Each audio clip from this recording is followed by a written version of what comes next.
संविधान के तहत हम लोग संविधान के बाहर नहीं जाते, हम लोग झूठी घोषणा नहीं करते। ये झूठी घोषणा चंद समय के लिए करते हैं। पूर्वजों का भी हमने राजा महाराजाओं के जो कहते थे वो करते थे, तो वही स्थिति, वही हमारा वंशज है। हम लोग जो बात कहते हैं वो खड़े होते हैं। इसे दिग्गज प्रतिनिधि को उतारा गया है जो कि सांसद जी हैं, लोकसभा से सांसद भी हैं इस समय और एक बड़े नेता माने जाते हैं, दिग्गज नेता माने जाते हैं। इसी प्रकार की कोई समस्या होती तो इनके पास जब लोग बाहर जाते थे तो इनका सीधा कहना था कि दोबारा मुझे वो नहीं देना, घर से बाहर नहीं निकले। एक विधानसभा चुनाव लड़ने के लिए जाता है तो वो एक कमिटमेंट जरूर करता है कि गाड़ावारा को मैं जिला बनवाऊंगा। वहाँ लोग बागों को जो दम्भर चल रहा है, जबकि नियम है, माइनर एक्ट में नियम है कि जहाँ इनके लिए अलग से रोड बनाना चाहिए। विधानसभा और विधानसभा के बाद 6 महीने और लोकसभा करें, लोकसभा के बाद आप सभी जानते हैं कि। नमस्कार, आदाब, सत श्री अकाल, सलाम। इस वक्त हम मौजूद हैं नरसिंहपुर जिले की सबसे चर्चित विधानसभा सीट गाडरवारा में और हमारे साथ मौजूद है गाडरवारा से चुनावी मैदान में उतरे एक प्रत्याशी जो कि क्रांति जनशक्ति पार्टी से खड़े हुए हैं। इनका नाम है पूनम सिंह वारबे।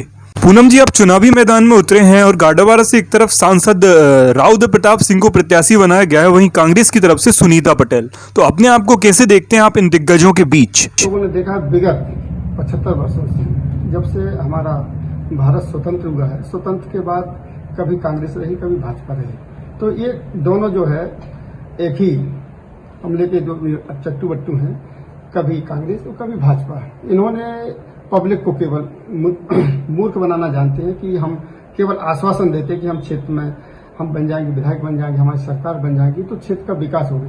अभी 75 वर्ष हो गए, पूरी विधानसभा में किसी भी विधायक ने, किसी भी दोनों दल के विधायक हमेशा यहाँ स्थापित रहे। आप सभी ने चुना, उनको क्षेत्र के प्रतिनिधियों ने, जनप्रतिनिधियों को बनाया गया, लेकिन जनप्रतिनिधियों ने यहाँ क्षेत्र का विकास काम नहीं किया। जैसे हमारे वर्तमान में विगत 15 वर्षों से मैं गाडरवारा विधानसभा में प्रतिदिन सभी के, गरीबों के, अमीर के, मजदूरों के बीच में उनकी जन समस्याओं के साथ हमेशा खड़ा रहता हूँ।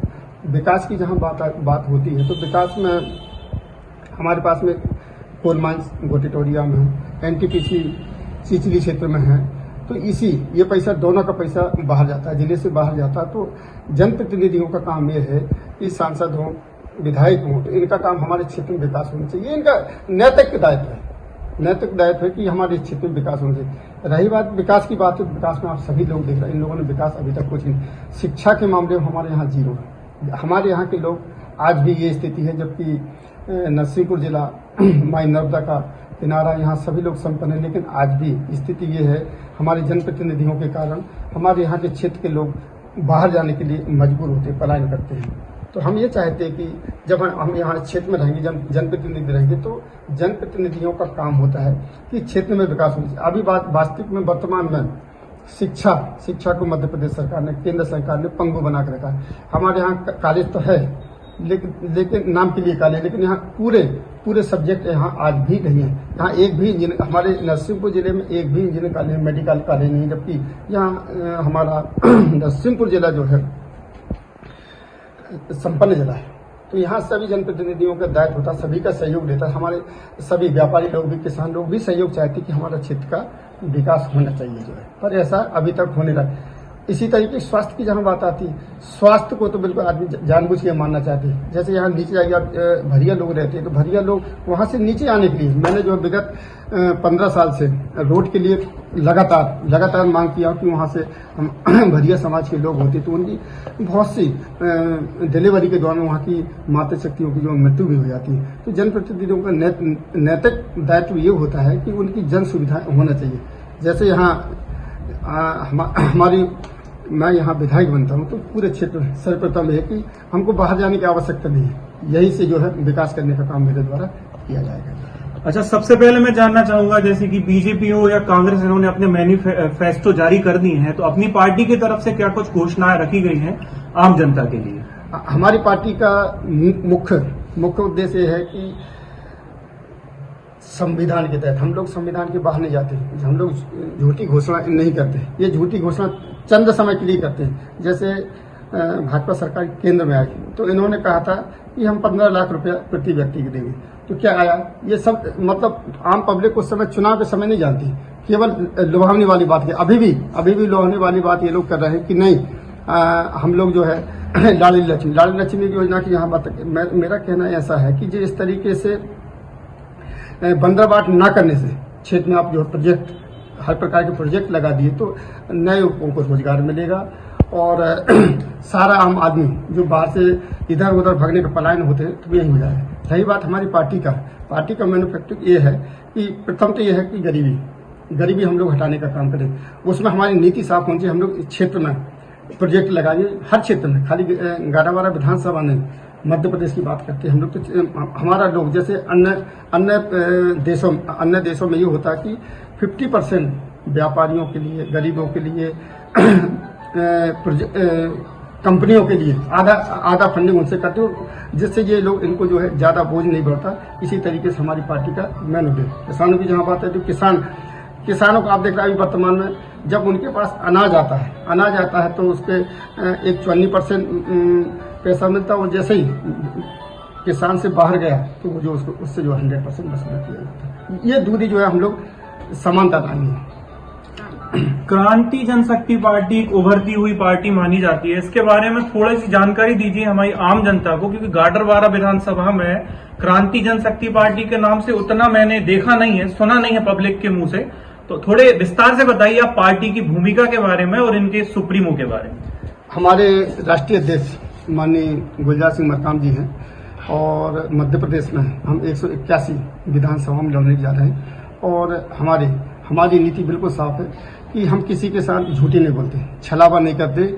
आप सभी ने देखा होगा विगत 15 वर्षों से मैंने गरीबों के साथ एक साथ उनसे कंधे से कंधे मिलाने का काम किया। क्षेत्र में जो विकास करने का काम सबसे ज्यादा मैंने काम किया हूं तो गाडावारा क्षेत्र में किया। जो आज जो सड़कें बनी हैं तो मेरे आंदोलन के ही कारण सबसे ज्यादा बने।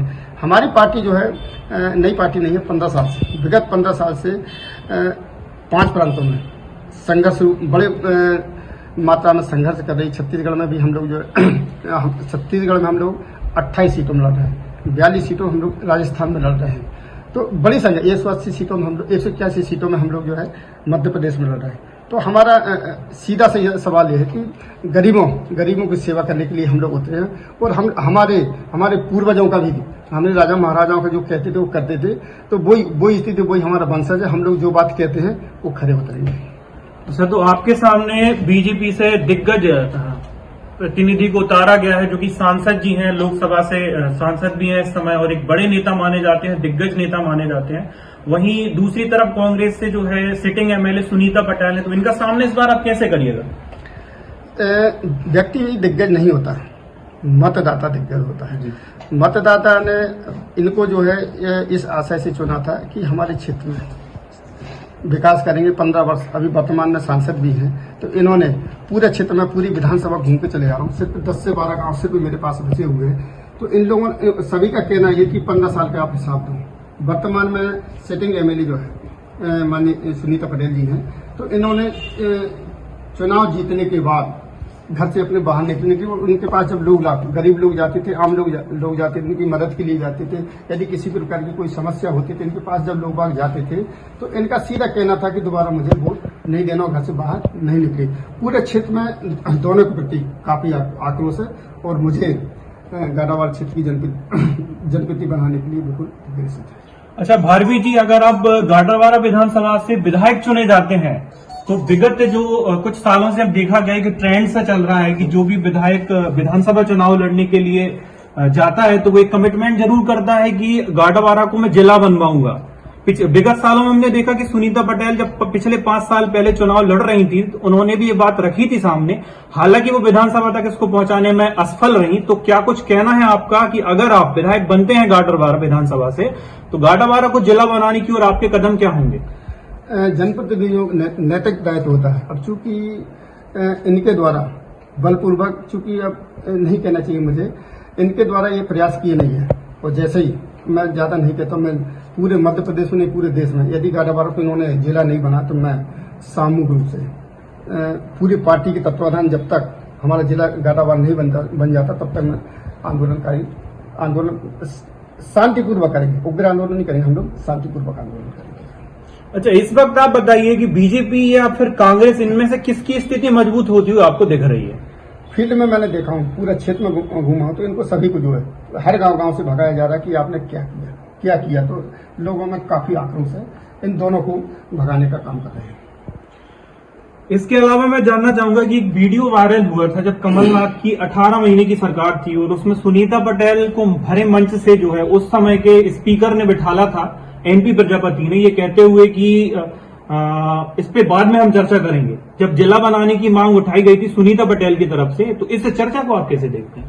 नहीं, इन्होंने दोबारा प्रयास नहीं किया। इनका कहना ये क्षेत्र का विकास नहीं चाहते। यदि क्षेत्र का विकास चाहते तो पूरा क्षेत्र, आज की आप रोड देख रहे हैं। अभी मेरे को ऐसा जानकारी मिली है कि जब मैं यहाँ प्रचार में गया था तो पोड़ा चौराहा से लेके दीनपुर टिकट तक, तो वहाँ के क्षेत्रीय लोगों ने मुझसे भी कहा था, सभी लोगों ने कहा था, हम लोग नियम कानून कायदे के अंदर चलते हैं, क्योंकि संविधान को हम जानते हैं, कानून को हम जानते हैं। तो इन्होंने कहा था कि उन्होंने कहा था कि यदि रोड नहीं तो वोट नहीं।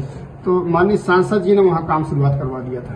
तो वहाँ के क्षेत्रीय लोगों ने शिकायत भी कर दी कि आप लोग आचार संहिता का उल्लंघन करें, अपने स्वयं के पैसे से रोड बनवाना शुरुआत कर दिए। तो जब ये जानते कि जब 15 साल से आपने उस क्षेत्र का विकास नहीं किया, तो आप स्वयं के पैसे से ये सीधा वोट खरीदने का काम कर रहे हैं। जैसे ही सरकार हम लोग विधायक बनते, तो विधायक के पास सब चीज होती है। वैधानिक रूप से, संवैधानिक तरीके से क्षेत्र में विकास करने का काम उससे विधायक को कानून का ज्ञान होना चाहिए। यदि कानून का ज्ञान है तो क्षेत्र में विकास से कोई नहीं रोक सकता। अच्छा, जो यहाँ की वर्तमान विधायक हैं, सिटिंग एमएलए हैं सुनीता पटेल, इन्होंने कमिटमेंट किए थे कि हम जुआ सट्टा बंद कराएंगे, शराब बंद कराएंगे, तस्करियां जो तमाम प्रकार की होती हैं, रेत खनन है, इन सब चीजों को बंद करवाएंगे। तो क्या ये अभी तक हो पाया है? एक भी काम नहीं हुआ। इन्होंने केवल स्वयं का प्रतिपालन किया है, जबकि जनप्रतिनिधि का काम होता है, नैतिक दायित्व होता है, विधायक का नैतिक दायित्व होता है कि जुआ सट्टा का काम होता है। शराब आप देखिए पूरे गांव बिक रहा है।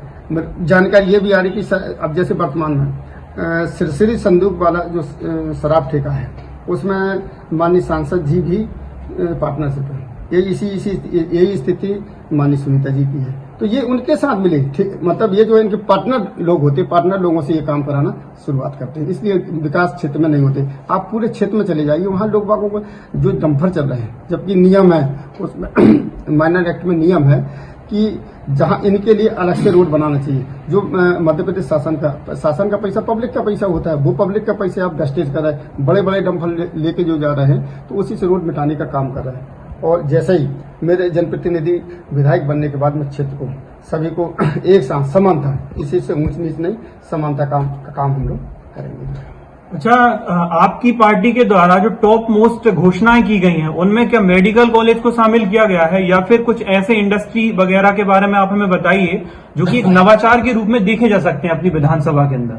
मुख्य रूप से मेन बात तो यह है कि जैसे गाटावारा हमारी हॉस्पिटल है, इस हॉस्पिटल को बड़ा मेडिकल कॉलेज हमारा होना चाहिए चिचली में। वहाँ से दूर दराज के लोग हमारे हैं। छिंदवाड़ा जिला भी लगा हुआ है, होशंगाबाद जिला भी लगा हुआ है। तो ये इन जिलों में यहाँ उपचार की व्यवस्था नहीं है। नरसिंहपुर में है लोकल में, लेकिन होशंगाबाद में जीरो है। छिंदवाड़ा जिला हमारा गाटावारा विधानसभा से लगे हुए, वहाँ लोग गरीब भी लोग भी हैं। तो हर जगह का आदमी यहाँ शासकीय उपचार का उपयोग कर सके। ये मेरा मेन चीज रहेगा कि मैं जैसे ही विधायक बनने के बाद मैं मेडिकल कॉलेज चिचली में बनवाने का काम करूँगा। अच्छा, जैसे शिवराज सिंह चौहान की जो घोषणाएं की गई थी, जैसे लाडली लक्ष्मी योजना एक बड़ी महत्वाकांक्षी योजना है, लाडली बहना योजना है, अभी लाडली बहना आवास योजना भी इनके द्वारा लॉन्च की गई है, तो इसका कुछ प्रभाव देखने को मिलेगा क्या जनता के अंदर? नहीं, लोगों का कहना यह है कि केवल विधानसभा और विधानसभा के बाद 6 महीने और चलेगा, लोकसभा तक। लोकसभा के बाद आप सभी जानते हैं कि मध्य प्रदेश शासन के पास पैसा नहीं है। कर्ज में कर्ज अभी तक इन्होंने 12 बार कर्जे ले चुके हैं। तो ये कहाँ से विकास कर पाएंगे? किसी के पास इनके पास कोई बजट नहीं है, तो केवल लुभावने काम कर रहे हैं। अच्छा, तो इस बार आपकी पार्टी 181 सीटों से अपने उम्मीदवारों को उतार रही है, तो कितनी सीटें आप जीतते हुए देख रहे हैं मध्य प्रदेश के अंदर? अब ये तो मतदाता ही निर्णय करेगा। बाकी स्थिति है कि हम सरकार में भागीदारी में पहुंचने वाले हैं। अच्छा, तो एक बड़ा दावा भारती जी की तरफ से दिया जा रहा है कि इस बार उभरती हुई जनशक्ति पार्टी जो है इस बार बड़ी सीटों पे आपको जीतती हुई नजर आएगी। इसके अलावा हम कुछ और जानकारियां भारती जी से लेना चाहेंगे, जैसे कि आपराधिक गतिविधियों के लिए आपका कुछ प्लान रहेगा? आपराधिक गतिविधियां जो काफी बढ़ गई हैं, हाल फिलहाल में गाटरवारा में मर्डर जैसे संगीन अपराधों की स्थितियां भी हमें संगीन होती हुई दिखाई दे रही है, इनके ऊपर क्या कहना होगा? क्योंकि मैं कानून को जानता हूँ, संविधान को जानता हूँ, शासन प्रशासन के ऊपर पूर्ण रूप से कंट्रोल रहता है। तो ये जो है जैसे ही मेरे विधायक बनने के बाद में क्षेत्र में न अवैध रूप से कोई अवैध काम होंगे और न अशांति रहेगी। ये नैतिक दायित्व जो है जनप्रतिनिधियों का रहता है और ऊपर से नीचे सब प्रकार से शांतिपूर्वक रहने का काम भी मेरे द्वारा किया जाएगा। ये मेरा मुख्य काम रहेगा। जैसे क्षेत्र की जनता को जितने भी प्रत्याशी खड़े होते हैं, मूलभूत सुविधाओं का झांसा देकर काफी सारे लोगों को लुभा लिया जाता है, जैसे सड़क है, पानी है, मकान है। इसके अलावा क्या शिक्षा के क्षेत्र में या रोजगार के क्षेत्र में आप कुछ प्लान बना के चल रहे हैं इस समय? नहीं, मुख्य रूप से हमारा शिक्षा है। प्रथम हमारा शिक्षा है, दूसरा स्वास्थ्य है, तीसरा जो है रोजगार है। ये तीनों चीजों का हमारा प्रथम इकाई में हमारा यही काम रहेगा कि जैसे हम लोग सरकार में शामिल होते तो खाली 11 विधानसभा नहीं, पूरा मध्य प्रदेश में हमारा काम रहेगा, पूरा भारत में इस तरीके से हमारा नैतिक दायित्व रहेगा। ये हमारी जवाबदारी है। अच्छा, सीएम शिवराज सिंह चौहान की एक नई योजना आई है, जैसे सीएम राइज स्कूल इन्होंने जगह जगह खोले हैं, तो इसको कैसे देखते हैं? ये सब चंद समय के लिए आप सभी को मालूम है कि इन लोग मध्य प्रदेश में आधे से ज्यादा शासकीय शैक्षणिक संस्थाएं लोग बंद कर दी है। वो पुनः हम लोग करेंगे, जबकि समानता होनी चाहिए। जिसके पास पैसा है सभी का सभी जो लोग प्राइवेटीकरण कर रहे हैं। जिस आदमी के पास गरीब आदमी है, गरीब की कोई जाति नहीं होती, सभी वर्ग का व्यक्ति गरीब होता है। तो यदि शैक्षणिक संस्थाओं को आप जो है प्राइवेट कर रहे हैं तो फिर जो है जंगल राज फिर हमारे मध्य प्रदेश में आ जाएगा।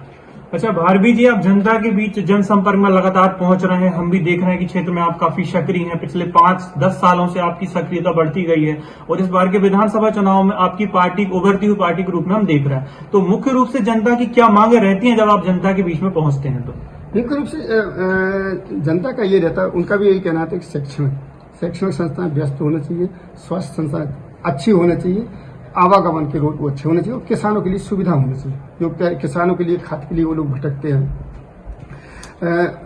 बीज के लिए जो भटकते हैं, तो वो व्यवस्था हम लोग गाडावारा में करेंगे। ये जनप्रतिनिधियों का नेतृत्व होता है। तो अंत में गाडरवारा की जनता के लिए आप क्या संदेश देना चाहेंगे? मैं गाडावारा विधानसभा के लिए सभी जनप्रतिनिधियों से सभी मतदाताओं से आशा करता हूं कि मुझे बहुत मतों से विजयी बनाया, फिर उसका मैं हमेशा जीवन भर का आभारी रहूंगा।